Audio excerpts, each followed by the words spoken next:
We are thrilled and excited for what we did at San Jose State. And it was what people expected us to do, but you have to go perform and do it.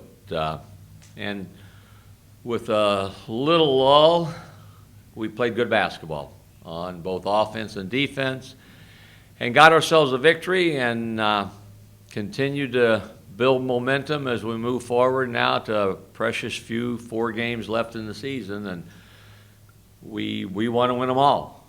And we need to go to Wyoming and play really good basketball. We all know that that's been a place where we have struggled. We've struggled to consistently play well and win. We've gone in and played well. We've gone in and won. But we've also done the other. We've had a 9 or 10 point half. And that is something that you can't do. So we know the job description. We know who we're playing. We know that they're a team that has made 17 and 14 threes in their last 2 games, so it behooves us to guard the 3-point shot. And we are excited to be in the position we're in, and hopefully we can continue to win. Any questions? Coach, where does Josh Adams rank on the hardest guards in the conference for you guys? Josh Adams is a very, very gifted athlete. And when you combine that with him being a very talented basketball player, you got a hard guy to guard. He can create his own shot. He's very difficult to guard one-on-one. He shoots from long range, and he's very quick off the dribble with his ball skills. So I believe he had 37 or so in the most recent game, made a lot of threes, but he's much more than just a 3-point shooter. He's very, very, very, very hard to guard, and he's proven to be that with everybody he's played. We need to make him take hard shots, and then hopefully he won't make an inordinate number of them, because he takes and makes hard shots. He's very, very good, and will be a challenge for us. And it will not be one man. We'll switch different people on him. We'll try to make it hard with help from others and all that sort of thing. How crucial is it having guys like Skylar and Winston and Matt Trigley for a game like this, where you're so far above sea level, and it's been a tough place to play in the past?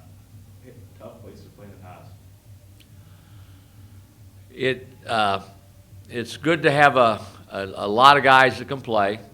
Experience of having played there before is always helpful, and we've got a room full of guys that have gone up there and had success and came away excited and happy and smiling. We've had the same group of guys that have had the opposite effect, and they will not meet surprises. They know the challenges that are there, and when you have veteran guys, it's always helpful, especially when you have veteran guys that are as engaged as they are right now, all of that group.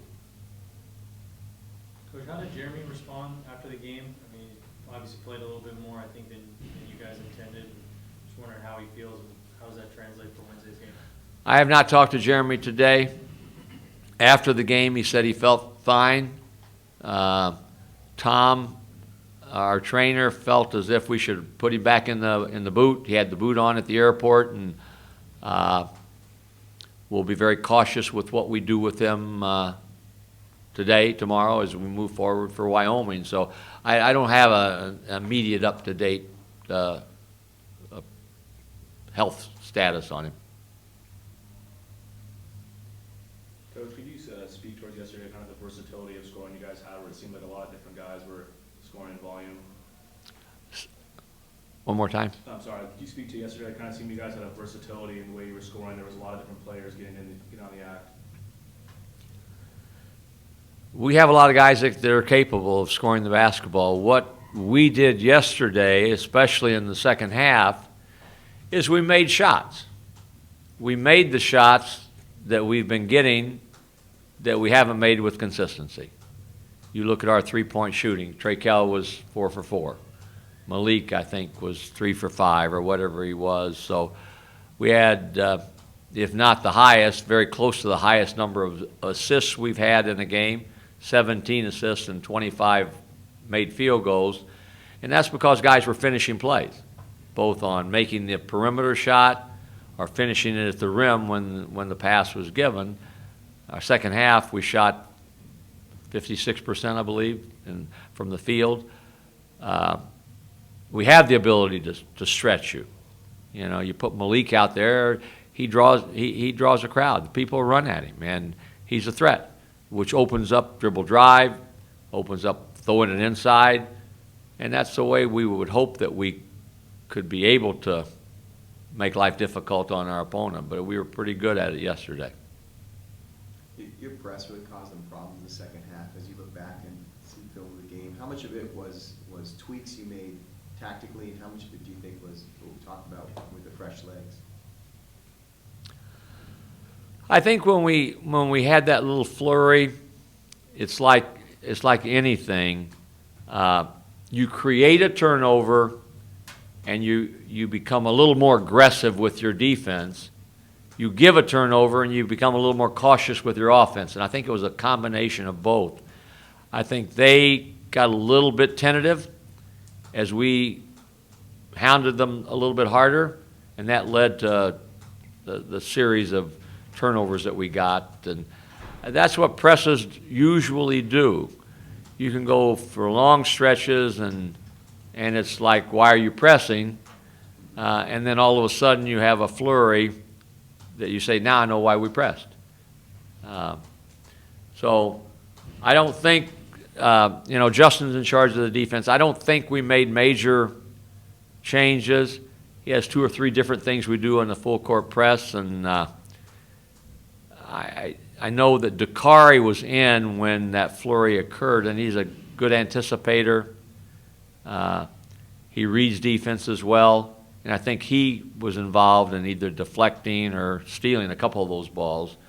Sometimes it's personnel-driven, too, a little bit. But I did think your point, I did think we looked bouncy. We looked like we were ready to play, excited to play, and how much of that had to do with the off week where we gave them some extra time away from the court, I don't know. On another subject, another postseason basketball tournament was announced just recently. The Vegas 16 will be played in the end of March. 16 teams all go to Vegas. I think it's going to be at the Mandalay Bay. What are your thoughts? I mean, I think we're up to 47% of Division I teams can go to a postseason tournament now with the CBI, the CIT, NIT, NCAA. What are your thoughts on adding another event? Are you in favor of it, or are we getting to the point where it's too many? This is the first I've heard of the most recent event that you're talking about now. I don't know. I'll be honest with you. I don't know. I think giving programs opportunities to play beyond the regular season is always good. And then individual programs have to decide, is it good for us given who we are and where we are? So I guess that being said, yeah, I got no qualms with having more. I don't know. I mean, it's just off the cuff. I don't know what we would do. I do know what we would do. I just do not comment on it right now. But I know access. Everybody wants access. Everybody wants to play. And you want to play beyond the tournament. You know, I'm the guy that said we have to have all the 11 teams at the Mountain West Conference tournament to give them access to have a chance to qualify and play beyond your conference. And this gives teams access and opportunity that would otherwise not have that. And if this is 99-2000 and we got invited to go play, I'd pay out of my pocket to be able to go then. So I think there's merit to do it, when you do it, and who does it. And on the flip side of that, and you mentioned mentioned that, I mean, some programs turn down invitations to some of these. Is it fair to criticize them, or is that okay too? To say, yeah, we're done, we don't want to play anymore? I think that's the prerogative and responsibility of those in charge of the program. And for any of us to criticize someone who says, I just don't think it's good for us to go right now, I don't think that's fair, because the coach knows his team and program better than anyone, and they don't just willy-nilly make decisions. They make them in what they feel are the best interest of their program. So I would hope that no one would say, well, they think they're too good to go to that. When to me, I don't think that's fair, and I don't think that's accurate. There are a lot of teams that would probably do just that if they didn't get A or B, and say, I just don't think that it's what we need right now. And I think we have to respect that. Anybody else? Coach, getting back to your team, we've talked a lot about Malik lately. He's practicing better, playing with more confidence, especially offensively, but he's also been very active on the boards lately, playing better defense. Could you just speak to his all-around game, how that seems to be improving? Well, the game against San Jose State was, if you take what he did, the length of time he was out there, his numbers, but what he did, including not just counting the numbers, it's as good as he's played. Maybe the best he's played. One game does not make a season, nor does it make a career. But it's a good feeling to have for Malik, for myself, and for our team to see him play that way. I said it before. I think we're all creatures of habit. And usually, the better you practice, the more consistent your practice habits are, the better you'll play. You're gonna do what you do in practice. When stress hits, when fatigue hits, you're gonna revert back to your old habits. And if your habits are good, then you got a chance. And Malik's habits have been better. His practice habits have been better. He's been more engaged. He's been better. And I think that helps you have a chance to play better in games. It doesn't always go step for step. Sometimes you can practice for 2 weeks and your game performance may not reflect it. But eventually, if you're good and stay with it, it will. And it's starting to with Malik. And we are all very hopeful that it will continue to have that same trend.